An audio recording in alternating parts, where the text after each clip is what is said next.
কি চটটা লাগছে ঠিকঠাক মতো? কি দেখ কইরাম না ভাইয়া, এত জোরে মেরেছেন আমার লাগছে, আপনি জিজ্ঞেস তো লাগছে কিনা। তুই যে একটু আগে কইলি আমার মানি ব্যাগ মানে তোর মানি ব্যাগ, ঠিক আছে? এর লেগে তোরে থাপড়াইছি, বুঝছস? একটু আগে আমার বড় ভাইয়ের লগে আমি ধমক দিয়ে কথা কইতেছিলাম। যখন ছোটরা বড়গুলোকে বেয়াদবি করে তখন বড়রা ছোট করে কি করে? আদর দেয়, আবার চুমা দেয়। আদর চুমা এসব পরে, আগে হলো শাসন করে। এখানে যেহেতু আমার বড় ভাই নাই, তাহলে কে আমার থাপ্পড় মারবো? কেউ না। আর আমি তোরে গিলে থাপ্পড় মারছি কারণ তোর মানি ব্যাগ যেহেতু আমার মানি ব্যাগ, আমার মানি ব্যাগ যেহেতু তোর মানি ব্যাগ, এর লেগে তোরে যেহেতু থাপ্পড় মারছি, আমার থাপ্পড় আমি খাইয়া লইছি। জি ভাই, আমার তাপ্পর দাও মানে আপনার তাপ্পর দাও মান। ওই সেরা, আমার তো থাপ্পড় খাইতে খাইতে এখন লাথি খাইতে ইচ্ছা করতেছে। তুই একটু ঘুরতো, তোর একটু লাথি মারি। ভাইয়া আমি ভুল করে বলছি ভাইয়া। ভাইয়া ঘটনা দেখি তা আমার কোনো কাজ কাম নাই তো, হালটা চুলকাচ্ছিল তো, এই জন্য ভাইয়া আমি তো চিন্তারি না আপনারে ভাইয়া। তুই ওই সময় চিনস না, তুই কি হয়েছে? এখন তো চিনছস। ওই সময় লাথি খাইলে অচেনা লাথি খাইতি, এখন চিনছস চেনা লাথি খা। ভাইয়া ভাইয়া দেন আপনি আমার চিনালা দিলে মারেন, সমস্যা নাই। অপরাধ করেছি আমি, অন্যায় করেছি ভাইয়া। না বুঝছেন না শুনলে আমি আপনার পকেটে হাত দিয়েছি, কোনো সমস্যা আপনি আমার মারুন ভাইয়া। এই চুপ কর, খিদা লাগছে? কিছু খাবি? ধর ধর। খবরদার আর কোনোদিন যদি এরকম স্বপ্ন দেখস তাহলে কিন্তু গাড়ায় পাগল বানা হালামো। যা।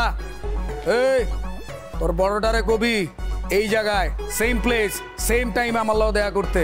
দেখা না করলে কিন্তু খবর আছে, ঠিক আছে? জি ভাইয়া, আমার মনে থাকবে ভাইয়া। একটি অনুরোধ করতেছি ভাই আপনারে, আমি যে ভুল করে আপনার পকেটে হাত দিয়েছি আপনার মানি ব্যাগে ভাইয়া, মনের ভুল কখনো টুলু ভাইকে বলেন না, পরে টুলু ভাই আমরা দেখলে শরম দিব। কি শরম দিব আমরারে? শরম দিব? ঘটছে কি তা, আমি যদি এটা দিয়ে কোয়েন তাহলে টুলু ভাই আমার লোকের মিশতো না ভাইয়া। আমি ভুল করে হচ্ছি, মাফ করে দেন। আসসালামু আলাইকুম, যাই। ঠিক আছে, যা যা ওকে যা যা। কই কই তোরা কই? এ ভিতর ডিম কই? আয়।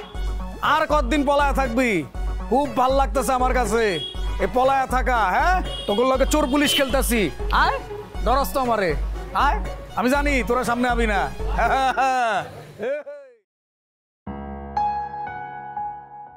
মনসুরের এই পরিবর্তনটা আমি একদম নিতে পারছি না। কি হলো মনসুরের? আমরা দুজন কত ভালো ছিলাম, ইনকাম কম ছিল কিন্তু আমরা তো ভালো ছিলাম। দিন দিন মনসুর কেমন অ্যাবনর্মাল হয়ে যাচ্ছে, দরজা বন্ধ করে বসে থাকে, আমার সাথেও কথা বলে না। আমাদের দুজনের মধ্যে কত কিছু ঢুকে গেল। না, এটা একটা ফয়সালা করতে হবে। মনসুরের সাথে বসে আমার কথা বলতে হবে।